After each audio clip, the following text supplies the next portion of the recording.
ఈ నెల 22వ తేదీ నుంచి ప్రారంభం కాబోతున్న ఆంధ్రప్రదేశ్ బడ్జెట్ సమావేశాలకు ఒక ప్రత్యేకత ఉంది.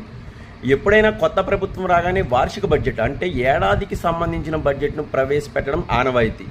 ఆ ఏడాదికి సంబంధించిన ఖర్చులెంత, రాబడెంత, అలాగే కేంద్రం నుంచి వచ్చే నిధులెంత, శాఖల వారీగా ఎంతెంత కేటాయింపులు అనేది పెట్టాల్సి ఉంది. అయితే కూటమి ప్రభుత్వం మాత్రం ఈ వార్షిక బడ్జెట్ కాకుండా 3 నెలలకు మాత్రమే బడ్జెట్ ప్రవేశపెట్టనుంది. గతంలో ఎప్పుడూ ఇది జరగలేదు. ఓటాన్ అకౌంట్ బడ్జెట్ అనేది ఎన్నికల ముందు ప్రవేశపెట్టడం ప్రతిసారి జరిగేది. ఫిబ్రవరిలో ఆ బడ్జెట్ను ఆల్రెడీ ప్రవేశపెట్టారు. దీనికి సంబంధించి వైసీపీ అప్పుడు సభ ఆమోదం పొందింది. అంటే కొత్త ప్రభుత్వం మళ్ళీ వార్షిక బడ్జెట్ను ప్రవేశపెట్టాలి. కానీ కూటమి ప్రభుత్వం మాత్రం కొత్త బడ్జెట్ను కాకుండా 3 నెలలకు మాత్రమే, అంటే ఓటాన్ అకౌంట్ బడ్జెట్ లాగానే మళ్ళీ కొత్త 3 నెలలకి మళ్ళీ కేటాయింపులు చేస్తామని చెబుతోంది.